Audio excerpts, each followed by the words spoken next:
Aarong face mask part 4। জি হ্যাঁ, প্রায় 1 মাস সময় হয়ে গেল আমি এই ফেস মাস্ক নিয়ে ভিডিও দিতে পারতেছিলাম না, কারণ ঈদের পর থেকে আমার প্রচুর জ্বর, মানে আমার চিকুনগুনিয়া ছিল, যে কারণে আমি কোনো স্কিন কেয়ার করতে পারি। আমার চেহারা দেখেই বুঝতে পারতেছেন, যেটুকু ফেস মাস্ক যেটুকু ঠিক হয়েছিলাম, স্কিনটা অনেক খারাপ হয়ে গেছে জ্বরের কারণে। সো এখন আবার নতুন করে ফেস মাস্ক দিয়ে আমার ফেসটাকে সুন্দর করার পালা। তো অ্যাজ ইউজুয়ালি আমি এখানে পাতলা করে এখানে লেয়ার দিয়ে নিতেছি ফেস মাস্কের একটি স্প্যাচুলার মাধ্যমে। আপনারা অবশ্যই একটা কোনো স্প্যাচুলা বা স্টিক দিয়ে এটা অ্যাপ্লাই করবেন, কখনোই ফেস মাস্কটায় হাত দিবেন না। সরাসরি হাত দিলে কিন্তু মাস্কে কিন্তু ফাঙ্গাস পড়ে যায়। সো আমি এভাবে অ্যাপ্লাই করে নিতেছি। এই ফেস মাস্কটা অ্যাপ্লাই করার সাথে সাথে কিন্তু স্কিন রিল্যাক্স হওয়া শুরু করে, অনেক সুদিং একটা ফিল দেয়। আর এই ফেস মাস্কটা ইউজ করে যা হয়, আপনার স্কিন আস্তে আস্তে গ্লোয়িং হবে, স্কিনে দাগ চলে যাবে, আর স্কিন কিন্তু উজ্জ্বল আর সুন্দর হওয়া শুরু করবে। ঠিক আছে, সো এই যে আমার স্কিনে এখন ফেস মাস্ক দেওয়া শেষ। এটা আমি 15 থেকে 20 মিনিট রাখবো। 15 থেকে 20 মিনিট পর রেজাল্টটাও আপনাদের দেখাচ্ছি। তাহলে চলুন।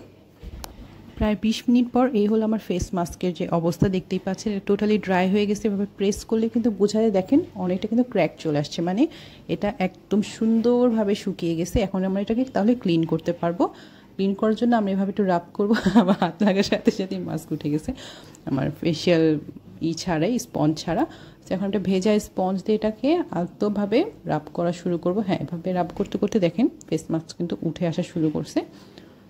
তো চেষ্টা করবেন সফট কিছু দিয়ে এভাবে একটু ঘষে তোলার, হার্ড কিছু ইউজ করবেন না ফেসে, তাহলে কিন্তু স্কিন ড্যামেজ হওয়ার চান্স আছে। সো এই যে আমি এভাবে আস্তে আস্তে ক্লিন করে নিচ্ছি। এই স্পঞ্জগুলোতে কিন্তু খুব সুন্দরভাবে ক্লিন হয়।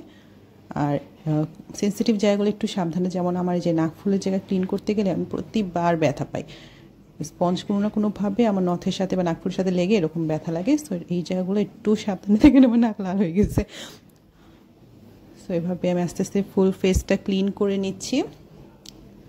দেখেন ফেস কিন্তু ক্লিন করার সময় বোঝা যাচ্ছে ফেস কিন্তু ক্লিন হওয়ার পাশাপাশি কিন্তু একটা গ্লো আসছে ফেসে। হ্যাঁ, এটা টোটালি ন্যাচারালি একটা গ্লো। আমি কিন্তু কোনো ফিল্টার ইউজ করিনি, আপনার ভিডিও দেখলেই বুঝবেন আমার ফেসের যেহেতু টেক্সচারগুলো বোঝা যাচ্ছে। এটা টোটালি কোনো ফিল্টার ছাড়া বা কোনো ইফেক্ট ছাড়া ভিডিও। এই দেখেন ফেসটা কিন্তু অলরেডি একটা ফ্রেশনেস চলে আসছে, একবারে তো ফর্সা হয়ে যাবে না।